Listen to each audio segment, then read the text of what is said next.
Deeper and kickstart our coverage this morning with what will be the biggest talking point across markets, the US April CPI print. Now, economists' forecasts indicate that inflation will continue to be stubbornly above the Federal Reserve's target, largely led by higher gas prices and elevated upward pressure from the services sector.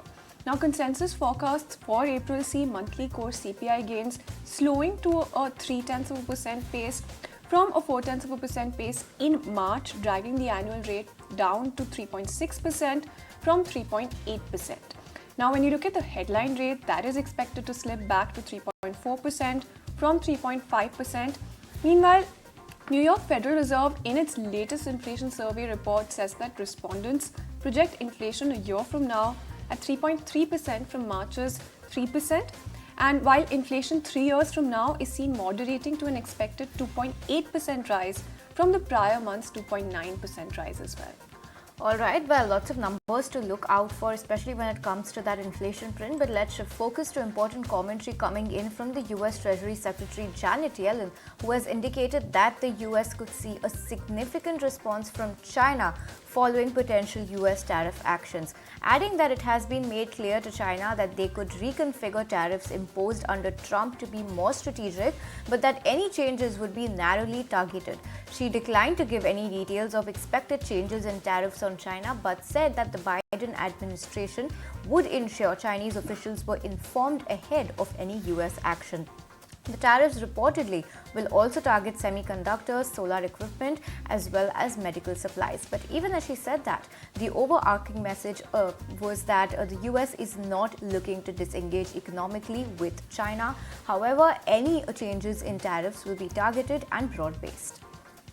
Absolutely, and let's track some words coming in from the Fed. Then Vice Chair Philip Jefferson became the latest central bank official to call for holding interest rates at current levels until inflation shows more signs of cooling.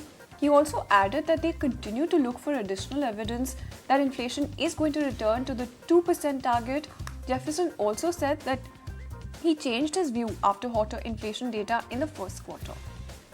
Alright, then let's shift focus, and philanthropist Melinda French Gates has resigned as the co-chair of the Bill and Melinda Gates Foundation after being part of the organization since 2000. As part of her separation agreement from former husband Bill Gates, Melinda Gates said that she will receive an additional $12.5 billion for her charitable work. French Gates said that she plans to leave and share more about her future charitable plans in the near future. Post-resignation, the organization will change its name to the Gates Foundation, and Bill Gates will become the sole chair.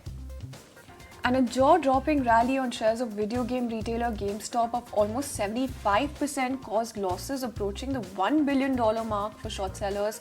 According to data, with GameStop soaring 74%, short-selling hedge funds suffered a mark-to-market loss of $838 million in the brick-and-mortar video game retailer. The sudden advance in the stock was seemingly triggered by Roaring Kitty, who once encouraged an army of day traders to pile into the gaming stock in 2021, an episode that made Wall Street history. It wasn't just GameStop that rallied. AMC jumped 15%, while when you look at Reddit, that traded 9% higher as well.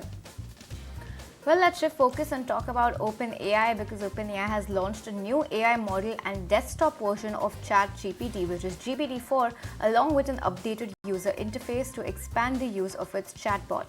The company said that users may soon be able to video chat with ChatGPT.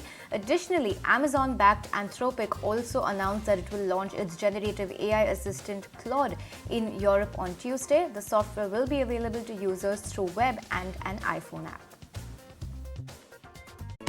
If you like this video, then like, share and subscribe to ET Now.